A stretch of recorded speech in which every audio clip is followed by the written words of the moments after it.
اب یہاں درمیان میں اور مثال دے دوں تاکہ آپ اس بحث کو فراموش نہ کریں کبھی. وہ جہاد جس میں مرد اور عورت برابر سے جہاد اور شہادت کا ثواب پا سکتے ہیں، وہ یہی مالی جہاد ہے.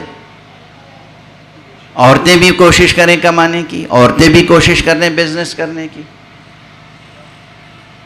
یہ جو پرانا یہ تمام علماء تشریف فرما ہیں یہاں پر، ان سے پوچھئے گا وہ جو ٹریڈیشنل ایک کانسیپٹ کلچرل چلا آ رہا ہے کہ عورت گھر کے کام کاج کے علاوہ کچھ نہ کرے، وہ درست کانسیپٹ نہیں ہے.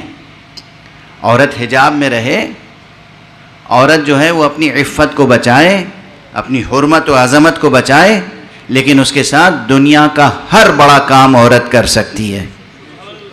اور اگر تجارت کے لیے خاص طور پر یہ ہو کہ عورت تجارت کیسے کرے گی، تو سب سے پہلا نمونہ اسلام کی خاتون اول، آقائے نامدار، سرکار رسالت مآب محمد مصطفیٰ صلی اللہ علیہ وآلہ وسلم کی وہ بیوی جو شریک حیات معراج مصطفیٰ تھی،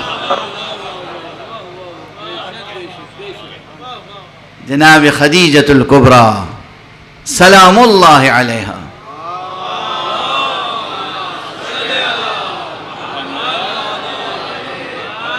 ان کی سیرت سامنے ہے یا نہیں؟ بی بی جناب خدیجہ، کتنا بڑا کارواں ہوتا تھا ان کا تجارت کا. خود اپنے بیت الشرف میں رہتی تھیں اور ان کے بہت سے ملازمین، غلام، کنیزیں یہ سب تھے کہ جو ان کے تجارت کے کارواں کو لے جاتے تھے. بعض کتابوں میں یہ صراحت ہے کہ اس زمانے میں پورے عرب میں سب سے بڑا تجارت کا کارواں بی بی خدیجہ کا ہوتا تھا.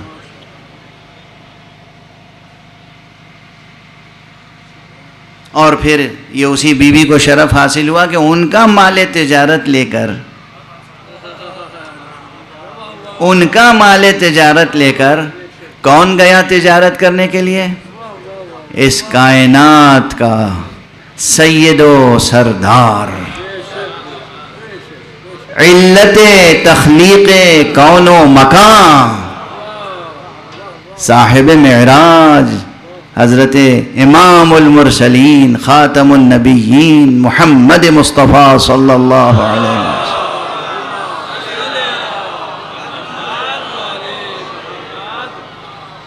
ان کے مال تجارت کا کارواں لے کے گئے.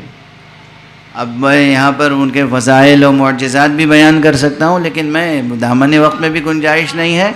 معجزے آپ سنتے رہتے ہیں، اس وقت خشک مسائل سنتے جائیں جو آپ کی زندگی کے کام کے ہیں.